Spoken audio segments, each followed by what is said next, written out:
All right, bang bang.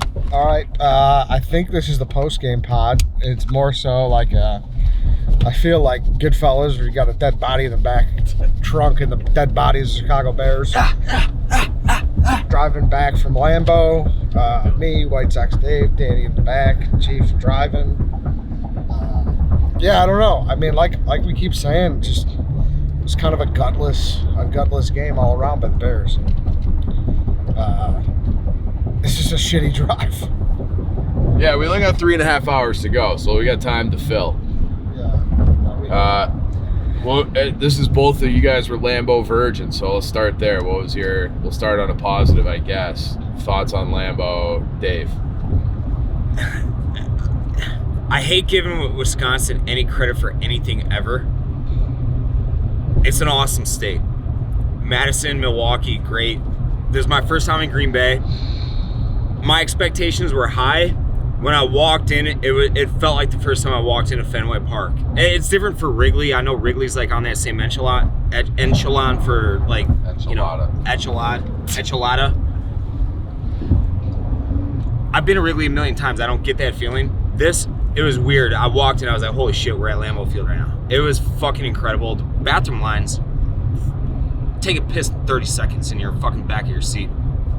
That's like the best thing about being at any stadium in sports. But I thought the stadium incredible, food very good. I had a brat. It was Johnsonville. It's still Wisconsin, still fucking like sub tier though. Everything, even though it's like greater than what we do, it's sub tier. I thought it was good. I mean, first time at Lambeau, like we said.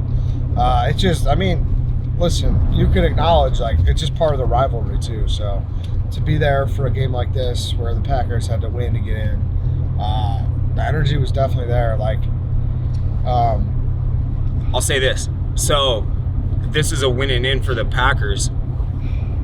Every winning in or big game I've been to at Soldier Field, I couldn't hear myself. Today, it was like, maybe that's from them being good for the last 30 years or every year of my life, but it wasn't that loud. Like when I was at the Double Doink game, it was deafening. You couldn't have a conversation with the person next to you. Today, it was not that loud at all. Yeah, I guess there's definitely two differences between this Packers team and the Bears 2018 team. Yeah, this is like a rebuild year, and they're still going to the playoffs. Yeah, that's undeniable. Bears fans showed out. I thought there was a lot of Bears fans who were there, who were excited, cheering on the team. But yeah, it's another game. It's the same old shit.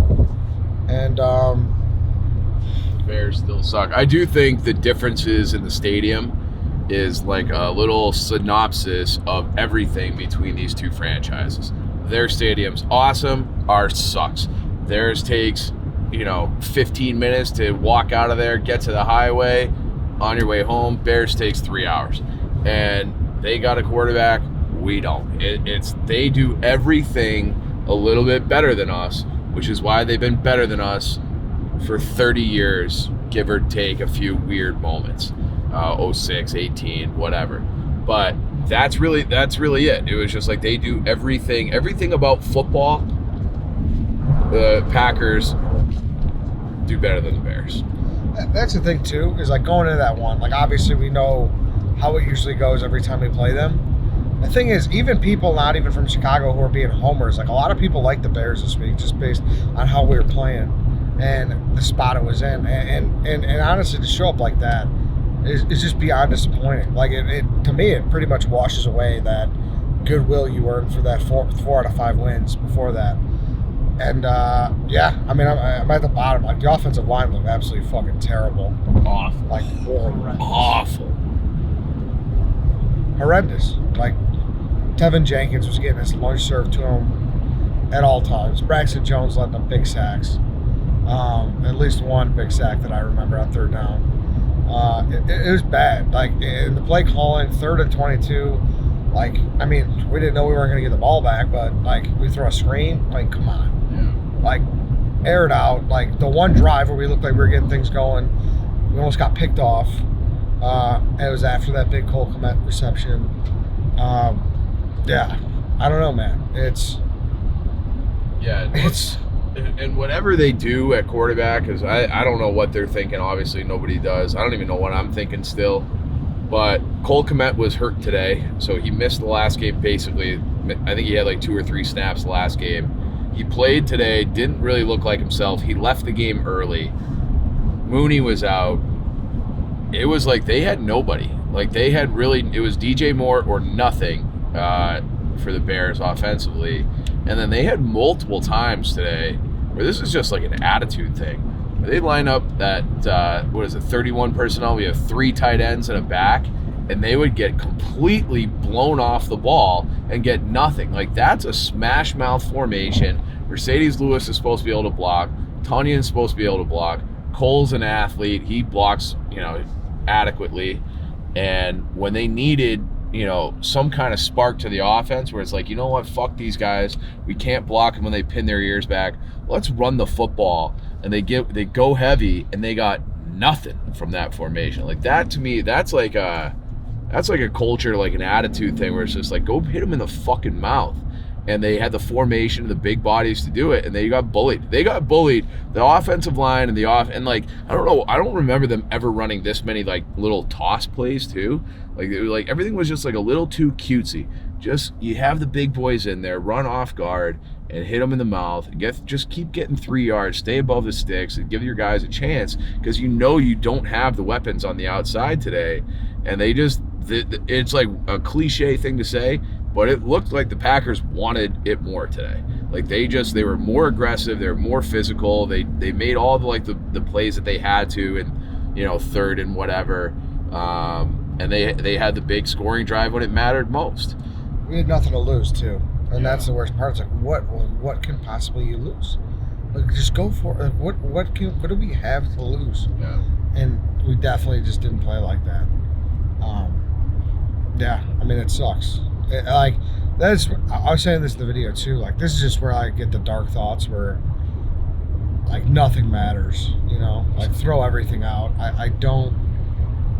Like, I lose faith in everyone. Like, I want everyone to go. It's just continuously losing to this team is deflating. Deflating. Yeah, it was. I think they missed Jalen Johnson a lot today on defense too. Like, he's a real difference maker. And I like a lot of it. Dexter's looked better lately. The linebackers are very solid. But they have Sweat is a difference maker, and Jalen Johnson's a difference maker. So when you don't have him, and then you're asking Tyreek Stevenson to be your one, and he got beat a lot today. And he's a rookie, whatever, but I just don't think like he's a real put him on an island kind of shutdown guy. And Jaden Reed, who's also a rookie, that guy's a football player. Like, he came out of the draft.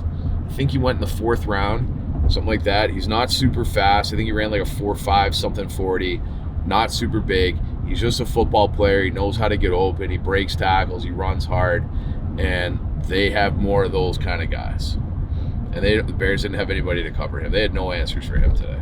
No. And, like, all right, they gave up 17. Probably caught a break there at the end with the field goal at the end of the half. Yeah. But still, like, you for all intents and purposes, you do your job.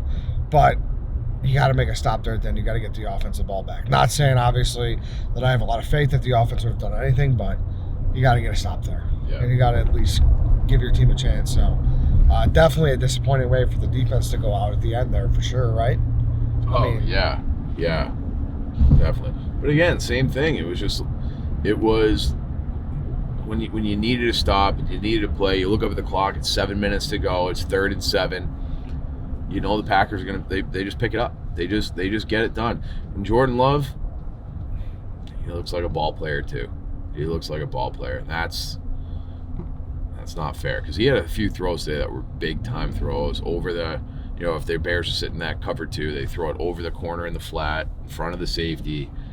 He looks like he sees it and gets it. Like, I don't think he's as good as the other 2 guys they've had, but he looks like, they won't be looking to replace him anytime soon either. Fields was sacked 5 times, which sounds about right. I thought he was okay today. Yeah, I mean, obviously a lot of opportunity where he didn't have a chance because offensive line was so bad. That's something I'm saying too, dude. And I've been kind of weary of that for a while. The offensive line is a little bigger problem than people are Yeah. they're leading you to believe. You've been saying that since August. I know. Yeah. It really is, because it's one of those things where it's like, yeah, this could be pretty good if everything pans out. It's the NFL. Not everything pans out, and especially for the Bears. Like, things just don't pan out for us for whatever reason. Yeah. I'm very curious to see how Poles is going to put his muscle towards that position next year. Yeah. I really am, because I don't know what's certain besides the right side, really. Yeah, Nate Davis is pretty good. Yeah, and he's like, he's got a big deal, so you would think obviously he'd be back. Not a huge deal, but you'd think obviously he's going to come back for his second year. But I think Jenkins is pretty good. He had a bad day.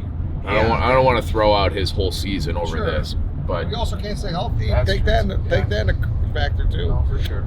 Can't stay healthy. So, like, obviously you knew the whole time. Like, Lucas Patrick didn't play. Clearly, listen, I know none of us are a big fan of Lucas Patrick's play. Clearly, he's better than Feeney, because situation was worse today. Or at least I would need to go, like I said, we're driving back. I would need to go look at everything to confirm that, but that's just the way it felt, because Fields had no time. But clearly, regardless, you needed a center the whole time. Like, a center was in the cards, like, if whatever happened in week 18, like, they need to sign or draft or do something. They need to address center initially. And then I don't know how you address left tackle and left guard, because obviously, like you said, Tevin's had a good season. He's awfully injured, but do you sign like a mediocre guy, let him compete? I don't know. I'm very curious to see how it's going to go. I mean, there are two tackles that are worthy of top 10 picks on the left side. And maybe it's a thing, I mean, call me crazy, but could you kick Darnell Wright inside too? Like, is that something that you think about? I've seen people say that before. That maybe. Guard? Yeah. I think he's fine as a right tackle, but they have to improve that unit. That was clear and obvious today. Well, the Bears secured the number 9 pick with that So result. they got 1 and 9? They got 1 and 9. So, I don't know what's going to happen with Olaf Ashanu or Joe Alt. They're right now projected as the top tackles of the draft. Did you learn how to say his name before this podcast? No, why? That sounded right. I've been Yeah, struggling. it did sound right. That was weird. I always just refer to him as the Penn State kid. Yeah. Because I don't want to try his name. I thought it was. I don't know. No. You heard that from someone or something. Olu. For sure. I mean, it looks like Olu Fashanu. Okay. Right now, Tankathon has Bears projected Caleb Williams at 1, Roma Dunze at 9, which is the stud from Washington. He's awesome. Yeah. He's awesome. So I don't know. We're going to have a lot of time to debate about all of that, but we can kind of just finish it out at the end of this year. Just disappointing. One more time, disappointing way to go all the way up here and, feel the excitement of all the Bears fans. It sucked. Yeah. Shout out to all the Stoolies who made it up there, and the Wisconsin Stoolies. Felt like there was a ton up in Lambeau, so it was good to see everybody up there out in the wild. But yeah, bad ending to a bad season. This was like this season really was a grind. Like the whole I don't think there was a moment that I actually enjoyed.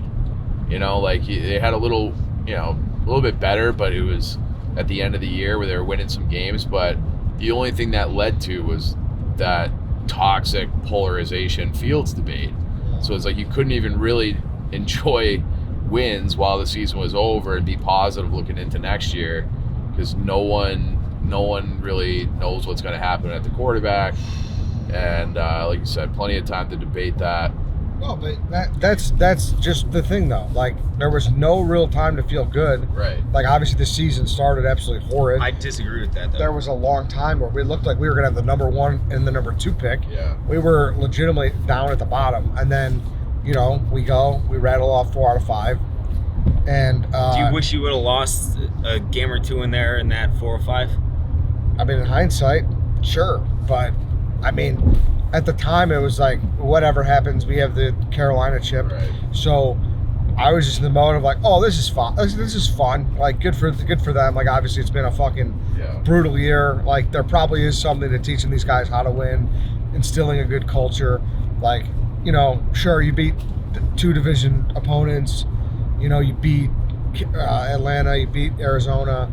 And then this finally was a game where you had some substance because you could stop your division rival, your biggest rival, to go to the playoffs. And then you just kind of just bring a peg back, you know? So I don't know what you're alluding to, but that's no, where I stand. like, as we sit here, in spite of me not being a Fields guy, in spite of half of Chicago being not Fields guys, half of Chicago being big-time Fields guys, it is a good spot to be in. That's the end of it to me. They have the 1st overall pick. They have the 9th overall pick now. They're in a good spot. I mean, you can fuck it up, obviously, and the Bears have a tendency, just like all Chicago teams, to fuck things up. However, they're in as good of a spot as they can possibly be, I think. I do feel like it's a big time, like, it's like a booby trap kind of spot. But you cannot fuck it up any more than it's already been fucked up in the past. But that's what I get afraid about. No, I'm saying you can, absolutely, but, like, polls better not. Yeah, they better not. Because you don't have a chance like this ever. This never back-to-back first picks overall, you don't have that. You don't have that. And fucking Stroud has been lighting it up, so now polls is every bit as more incentivized to find that quarterback, you know? Yeah, and I just listen, at the end of the day, I just hope Poles knows what he's doing and he has the conviction to do what's right, you know? Because it's not an easy decision to get rid of Justin Fields. No. And listen, Eberflus obviously made it a little harder for him to get rid of him. But if that's the moves he wants to do and that's what he thinks will take this franchise to the next level, like, you have to do it. You have to do it. And you can't, you fumble two number 1 picks. You can't do that. Like, you'll go down in infamy. Forever. Legitimately infamy. Yes. You can't do that. So that's it. I hope he has conviction, and I hope to God he knows what he's doing, because he's the guy who's paid the money to do it, not us, not anybody watching at home, listening at home. And we are at the mercy of that guy named Ryan Poles, and that's what it all comes down to. He's got to stare at the ceiling at night. Yeah. You know? No, it's not an easy call, dude. It's that's not what an I'm easy saying. call, but he's in a good spot. You would think. It's a life or death spot for him, but it's a good spot at the same time, if that makes sense. I don't know how to word it. Well, it's like if you're coming, there's GMs who go into situations that are awful. No first rounders, not a good core. The next Carolina. Yeah, right. Yeah, and I'm not saying the Bears have a great core by any means. We got a couple dudes, we think. But they have 2 dudes. They have Sweat and they have DJ Moore. Well, they've 7-10, right? Yes.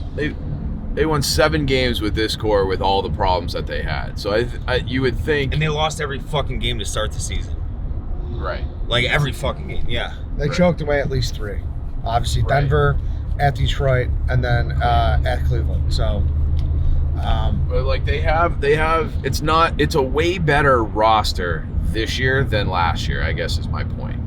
And well, I think that, yes, it's better, which is it's not saying a ton, but But I do think it's hard to win in the NFL. And winning 7 games with all the problems they had. It's hard to win in the NFL, but I am concerned how this roster and this team has answered the big situations because they folded in every single one of them, pretty much. They have. Yeah, and I think that should probably be part of the Fields evaluation too, where his late game situations, they've never been good. So it's going to be. I'm already. Someone's wavering on if he's the guy or not. I still think. I mean, it depends on the package to trade for him. Yeah, of course I'm wavering. Of course I've been wavering back and forth every day. They scored 9 points last game. That's my point for wavering. That answers the question. I'm already exhausted of it, and we haven't even started. We got when's the draft? Car ride. We got a lot of time for the draft. We got 4 months. Yeah. And we got 4 months of this. Yeah. Exactly. Like I don't know. Like we'll see the way it goes down, and obviously we'll be there talking about it. I think we can wrap it there.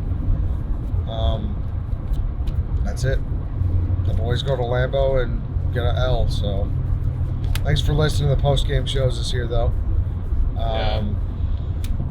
Yeah, I don't know. That's it. Shout out to Miller Lite at the stadium, by the way.